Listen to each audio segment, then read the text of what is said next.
Foi pacífica a saída dos integrantes do Movimento dos Trabalhadores Sem Terra das 3 fazendas de propriedade da Suzano, na Bahia. A reintegração de posse foi uma semana depois das invasões feitas pelo movimento. A fabricante de papel e celulose conseguiu na Justiça 3 liminares para essa desocupação das terras e a empresa informou, como eu acabei de comentar, que a reintegração foi pacífica e que apura os prejuízos nas propriedades. Segundo a apuração da nossa analista Raquel Landim, amanhã o MST e a Suzano devem fazer uma reunião de conciliação.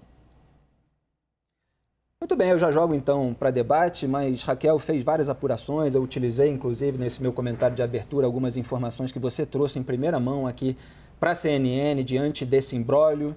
Quem ganha, quem perde, como é que você avalia a situação atual?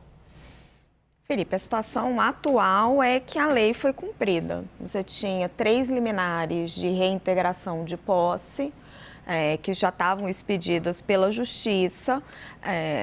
O MST saiu das propriedades, tinha sido uma condição da Suzano para sentar na mesa de negociação.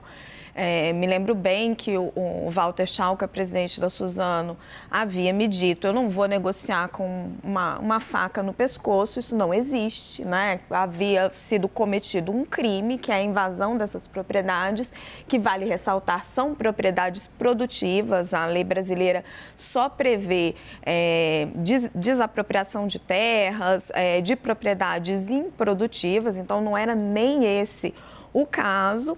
E a partir desse primeiro ato, que é a desocupação das terras e a situação legal reestabelecida, vai começar um diálogo. Esse diálogo está sendo mediado pelo ministro Paulo Teixeira, da Reforma Agrária. Ele tinha ligado para o Movimento Sem Terra, feito um apelo para que eles saíssem, não tinha sido atendido até agora. Agora foi atendido. Aí eu acho que nós temos 2 imbróglios. Um político, que o Sem Terra vinha reclamando da falta de espaço dentro do governo Lula, de atrasos das nomeações do INCRA. O ministro garante que as nomeações foram feitas, que foram feitas até antes desse episódio, mas você sente que tem uma animosidade de parte a parte. E tem uma outra questão, que é um acordo de 2011, que foi selado entre a Fibria, que é uma grande empresa, era uma das campeões nacionais lá atrás do governo do PT, que acabou sendo comprada pela Suzano. Era um acordo tripartite entre a empresa, o INCRA e o MST. O MST reclama que esse acordo não foi cumprido, a Suzano alega que foi o INCRA que não fez sua parte, não desapropriou as terras, enfim. A partir de amanhã, uma vez agora as propriedades desocupadas, a Suzano vai sentar com o MST e com o governo para tentar chegar a um ponto sobre este acordo que foi feito lá atrás, como resolver esse ponto. Agora, só um ponto de informação rapidamente, havia uma demanda de integrantes do Movimento dos Sem Terra, do MST, de que o governo entregasse algum cargo de interesse deles, é isso que havia de demanda por parte deles, e já há algum tipo de informação de que o governo tomou alguma atitude nova nesse sentido? Porque, pelo que você colocou, o governo estava alegando que já tinha feito essas nomeações, é isso? Só para entender. Foi uma série de questões aí nesse embate, né? Quando começou a invasão, você havia um argumento do Sem Terra de que estava invadindo uma área de monocultura, era um argumento ambiental, estava fazendo um posicionamento de que a monocultura era ruim para o meio ambiente. Como isso não tem nenhum respaldo em lei, esse argumento foi abandonado e entrou-se nesse argumento do acordo que vai ser rediscutido. O pano de fundo, que até o Caio Junqueira trouxe para nós, o nosso analista, desse embate todo, são as nomeações do INCRA. As nomeações de segundo escalão no governo, de uma forma geral, elas estão muito atrasadas. Então, tem um embate sobre isso. O ministro garante que essas nomeações já foram feitas inclusive antes dessa confusão toda. As nossas apurações apontam que existe um mal-estar no Movimento Sem Terra com a falta de espaço político e que isso pode estar por trás também desse embate todo. Obrigado, Raquel. Gabriela Araújo participa com a gente virtualmente. Boa noite, Gabriela. Está aqui no nosso Arena. E eu queria saber o que você destaca desse episódio e como você avalia essa desocupação, o papel do governo Lula também na intermediação desse processo? Boa noite, Joyce, Raquel, Joel, Felipe. O Hélio não está aí hoje, acho, né? Não estou enxergando daqui. Hoje não. Boa noite a todas e todos que estão nos acompanhando. Olha, eu acho que cada vez mais, a gente já tinha comentado isso no programa anterior, né? Que eu participei, né, Raquel? A impressão que eu tenho que, assim, vou fazer aqui uma crítica, tá? Uma crítica. Vocês sabem que eu apoio muito os movimentos sociais, acho que o Movimento Sem Terra, né, a luta pela reforma agrária é uma luta legítima, mas a impressão que eu tenho é que eles resolveram fazer esses protestos logo no início do governo, né, do PT. Por que no governo Bolsonaro diminuiu tanto os protestos e agora mal começou o governo do PT e eles já fizeram? Então me parece que como a Raquel comentou um pouquinho sobre isso, há uma disputa de poder aí dentro do INCRA, com relação às nomeações. Entendo que tenha um acordo anterior, que eles estão, né, é legítimo esse protesto para que o acordo seja cumprido, mas esse movimento de ocupação logo no governo, juntando com a questão do INCRA, não sei, fico com a impressão de que foi mais para pressionar o governo do que para resolver o acordo com a Suzano. Não sei o que vocês acham. Joyce, como é que você avalia, então, essa bola aí que a Gabriela levantou?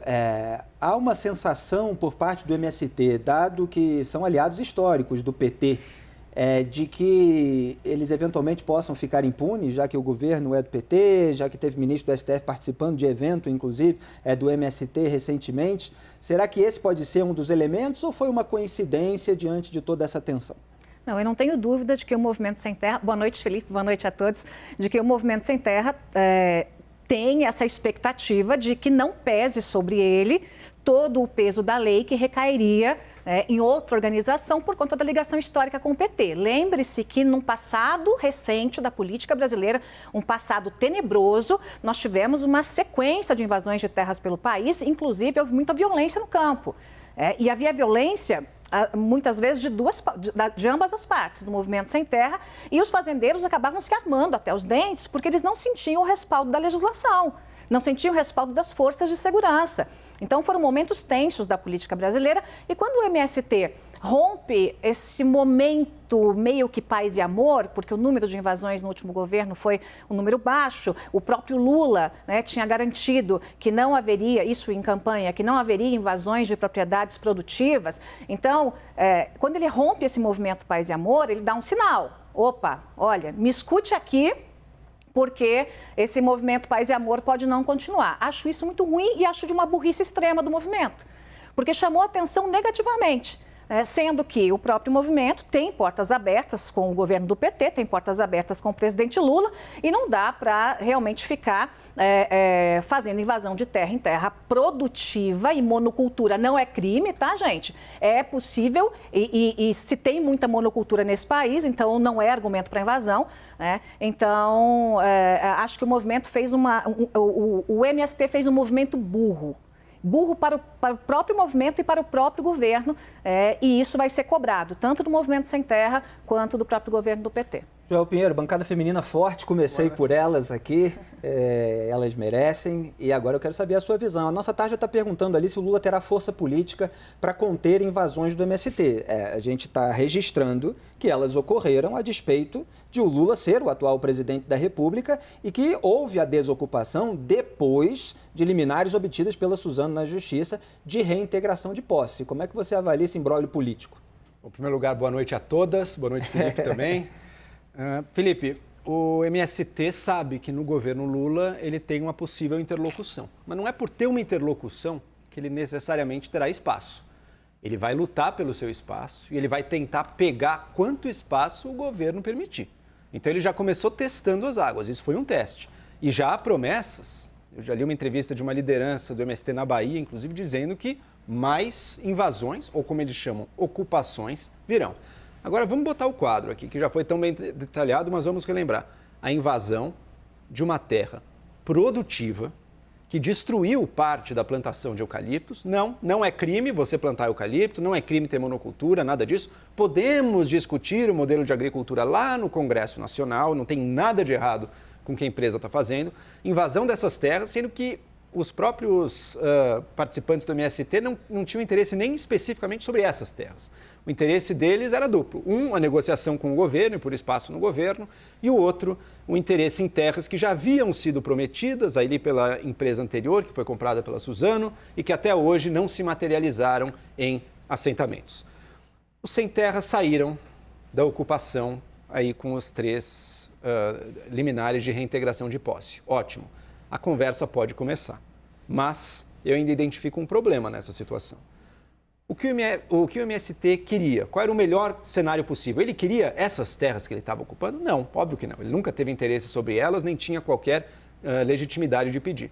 Ele queria justamente sentar na mesa para negociar e fazer a negociação andar mais rápido. Parece, por enquanto, que ele conseguiu. Vai sentar e vai negociar.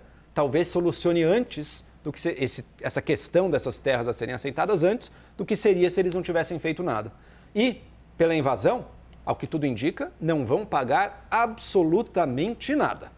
Ou seja, quebraram a lei, invadiram e sentaram na mesa, foram premiados com uma reunião especial, sentaram à mesa para negociar, seja espaço no governo, seja as terras. Essa conta não fecha. Para pegar aquela analogia com a Ucrânia, Felipe, vamos imaginar que a Rússia decidisse sair da Ucrânia e daí, então, vamos negociar os territórios da Calma aí, negociar território, a gente vai premiar você por ter invadido a Ucrânia? Pois é. Na verdade, não é o caso agora da Rússia, porque ela está com um monte de sanções, ela está pagando um preço pela sua invasão. O MST agora não está pagando preço algum. Eu acredito que se essa lição foi internalizada, o movimento aprendeu. Invade, cria o fato, cria o problema, depois sai sem problema algum. Não querem quebrar tudo, não querem violência, sai sem problema algum e sentam para negociar e aí sim conseguir o que vocês querem. Não é um bom caminho. Você sabe que, Felipe, eu fiz um comentário em uma das minhas redes sociais dizendo que o Movimento Sem Terra, logo que aconteceu a invasão criminosa, por si só, que o Movimento Sem Terra não poderia conseguir nessa invasão uma agulha que seja, que vai justamente ao encontro do que o Joel está dizendo. Porque se conseguisse qualquer tipo de prêmio pela invasão, a gente abriria uma porteira. É aquela coisa do interior que a gente diz, né? Onde passa o boi, passa a boiada. Então, o risco aí é de passar a boiada inteira. Como o Joel disse, senta a mesa de negociação, o movimento consegue aquilo que quer, ou mais ainda do que quer, bom, aí vai virar a farra das invasões de novo no Brasil. Raquel, estou vendo que você está querendo acrescentar alguma coisa específica? Não. Então, assim, durante essa discussão aqui na mesa, estava pensando, lembrando do governo de Jair Bolsonaro, em que havia disputa, nesse grande toma lá da cá, que sempre acontece quando um governo é empossado, entre aquela ala que era chamada ideológica pela imprensa, do bolsonarismo raiz, aquela turma que estava na rede social e passou daquele ativismo para a ocupação de cargos públicos, e a turma do Centrão que já estava lá há 20, 30 anos. E o Centrão foi se mostrando cada vez mais forte e gerando muito ciúme daquela ala do bolsonarismo raiz. Em vários momentos houve ruídos. O Lula sempre teve movimentos ligados ali ao petismo, sempre teve a sua militância, sempre teve partidos satélites, pessoas próximas ali, que nesse momento em que ele assume o poder também vão ocupando determinados cargos. Mas o Arthur Lira, como a gente tem comentado, o presidente da Câmara, está muito forte, está exigindo ali a distribuição também de emendas, de cargos para aliados, etc. Existe lugar para todo mundo? Quer dizer, eu estou colocando essa questão no sentido de que o MST está tomando uma atitude bastante drástica, talvez para ter uma demanda atendida. Mas ele rivaliza de alguma forma? Talvez não, mas é só para colocar essa questão política. Com a turma do Centrão que quer abocanhar cargos, o INCRA, por exemplo, estaria em disputa com outras pessoas? Olha, Felipe, boa pergunta. Eu não sei te responder, assim, quais as forças que estariam dentro do INCRA. Você teve ali no governo Lula, na verdade, a reconstrução desse Ministério do Desenvolvimento Agrário, que não existiu no governo Jair Bolsonaro, estava tudo dentro do Ministério da Agricultura. O Ministério da Agricultura ele sofreu um esvaziamento importante. Agora, na gestão Lula, você voltou a ter o desenvolvimento agrário, você teve transferência de áreas importantes do Ministério da Agricultura para outras áreas dentro do governo. O que eu acho que é o mais sensível nessa questão é o quanto isso vai aumentando uma uma tensão que existe no Brasil muito grande e que ela já vem da campanha da agricultura, essa insatisfação com o governo Lula. Desde a campanha, esse já é um setor altamente bolsonarista e por vários motivos, né? Eles tiveram muita insatisfação com o governo Lula nos mandatos Dilma. O Lula tem um certo ressentimento deles, porque diz que ele vendeu muitos produtos brasileiros fora, mas aí tem uma série de fatores, sejam da questão fundiária, seja uma questão também de conservadorismo, de costumes, tem vários fatores que levam esse setor para longe do governo.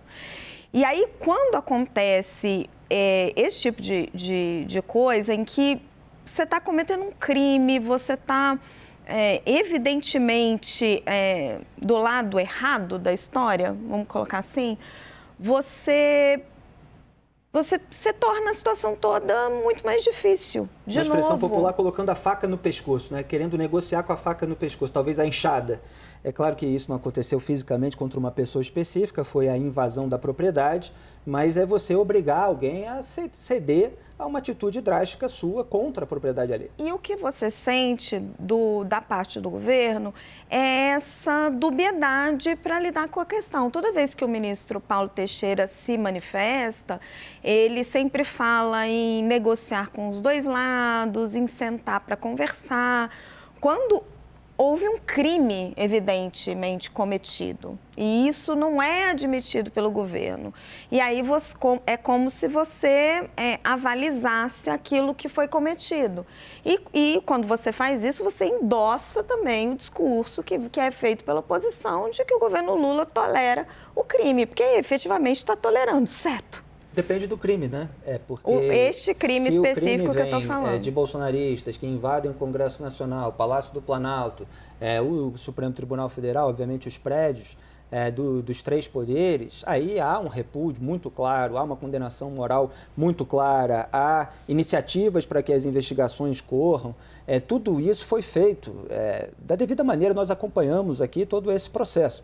Lamentavelmente, no Brasil, a gente vê crimes de esquerda serem tratados como atos políticos por gente de esquerda e crimes de direita serem tratados como atos políticos por gente de direita. E crime é crime, quando ele está previsto na lei, né? Então, isso precisa ser devidamente colocado. Gabriela, você queria acrescentar alguma coisa? E eu puxo um pouco também, não sei se você quer comentar, isso que a Raquel falou sobre o agronegócio já ter ali um certo repúdio ao petismo. Isso, assim, eles se aproximaram do bolsonarismo, mas já havia um antipetismo naquele setor. Então, em que medida esses atos acabam prejudicando a tentativa que foi sendo feita?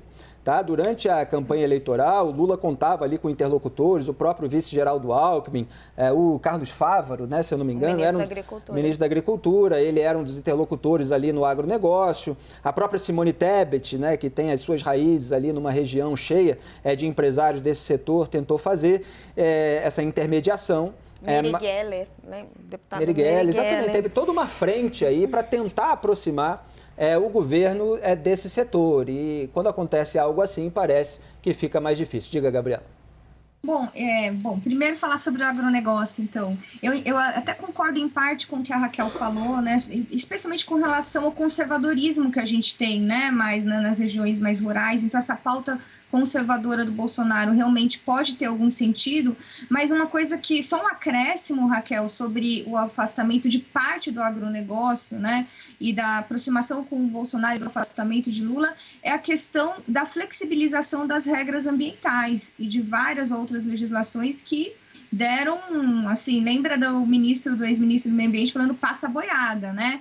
Então, isso também favoreceu, mas não favoreceu o agronegócio responsável, porque o agronegócio responsável, né, as grandes fazendas, né, que exportam, que precisam ter aquele selo verde, esses foram muito prejudicados pelo governo Bolsonaro. Então, a gente tem uma parte do agronegócio que se identifica com o governo Bolsonaro, mas não são todos. Então, eu acho que tem um pouco esse recorte. E com relação ao MST, eu só fico um pouco preocupada porque eu estou ouvindo, né, crime, e a gente tem que ter cuidado para não criminalizar os movimentos sociais. Entendo que nesse caso específico tem a discussão sobre a propriedade ser produtiva ou não, a questão do acordo. Discordo das ocupações e sim, invasão de propriedade privada é crime, mas existem decisões do Superior Tribunal de Justiça, dos tribunais, decisões judiciais, né, que já entendem que ocupações de terra para fins de protesto em busca da reforma agrária não são crime, não, e nem esbulho possessório. Por quê? Porque a gente tem, e aí, eu só fiquei com vontade de falar, Felipe, porque você comparou com os atos antidemocráticos, e não tem comparação, é só essa minha preocupação. Porque quando a gente tem uma Constituição dirigente, aí eu tenho que falar porque, né, eu acho que eu sou estudiosa do direito, a nossa Constituição é dirigente, então a nossa Constituição, nos objetivos dela, está escrito erradicar a pobreza, combater as desigualdades regionais, e quando a gente fala em propriedade produtiva, a gente fala em uma propriedade que cumpra com a função social. Não acho que é o caso da Suzano, que a Suzano seja uma propriedade improdutiva, não estou fazendo essa acusação, mas levanto que, para uma propriedade ser considerada produtiva e cumprir com a função social, ela precisa...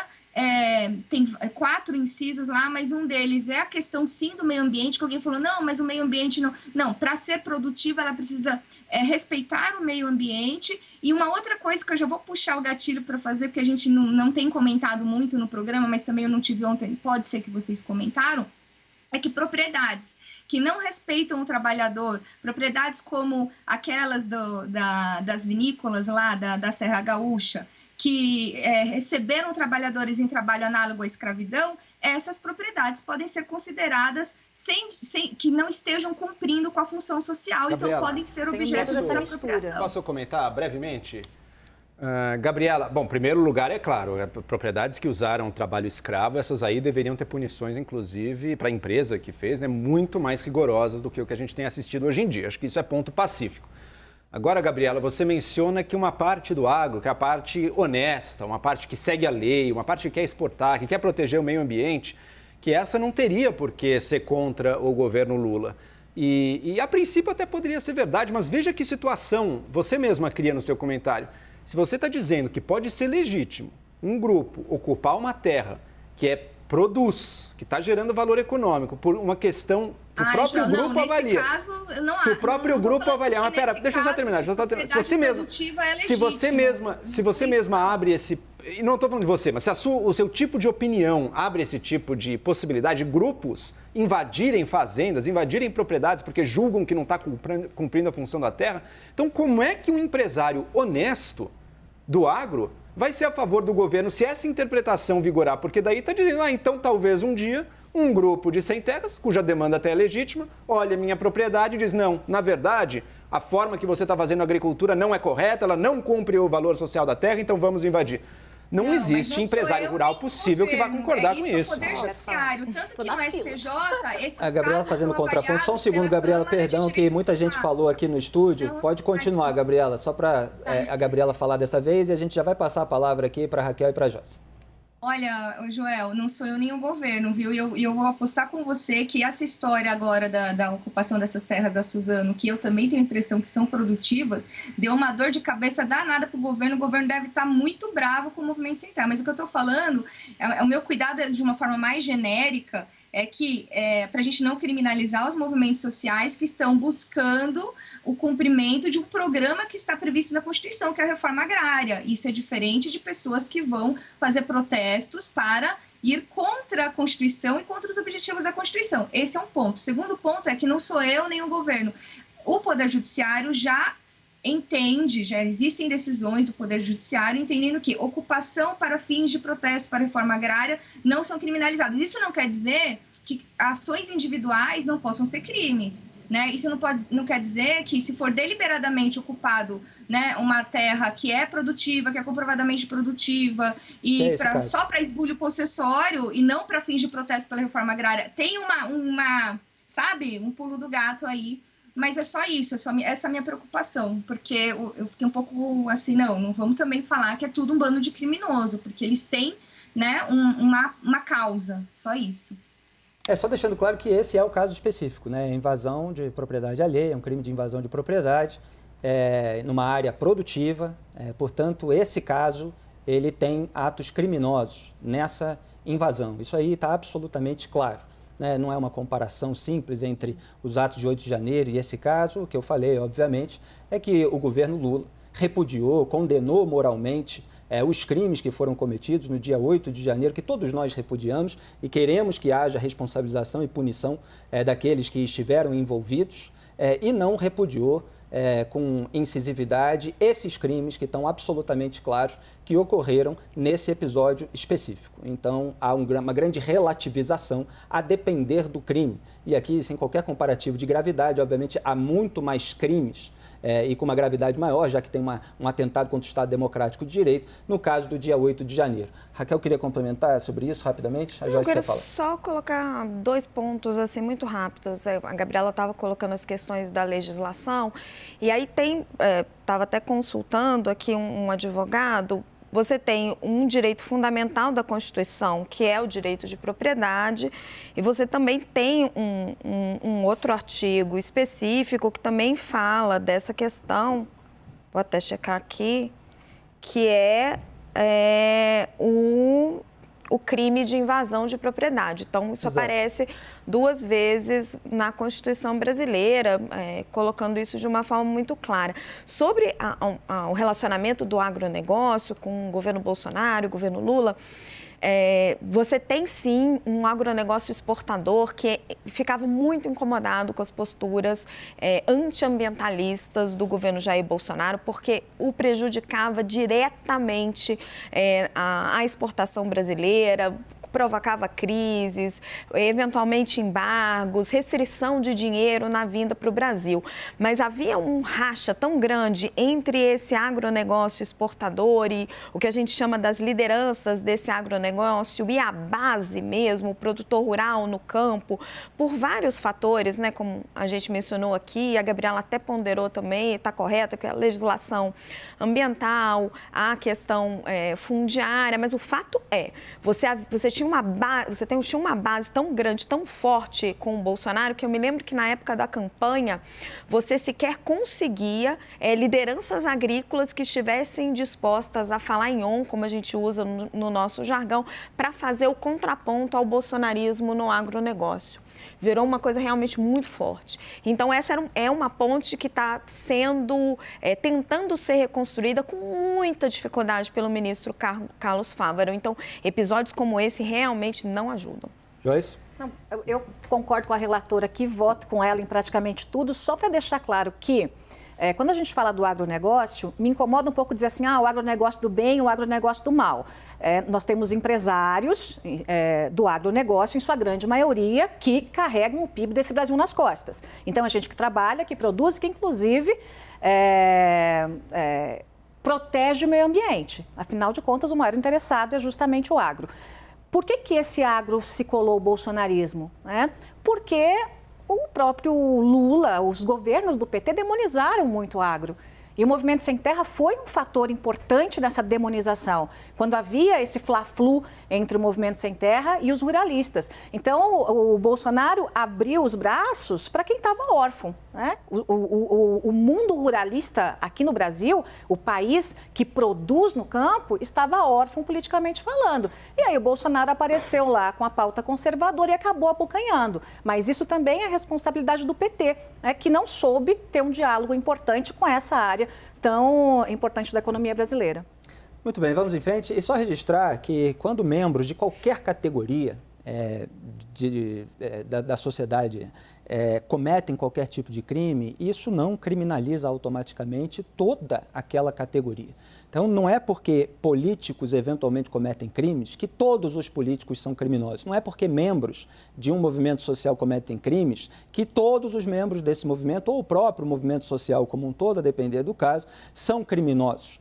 Então, assim, enquanto estiver aqui, essas distinções sempre estarão sendo feitas, que são absolutamente fundamentais. O que não dá é para que pessoas que tenham ou incorram numa conduta criminosa, elas se escorem, elas se protejam na nobreza da categoria que elas integram, né?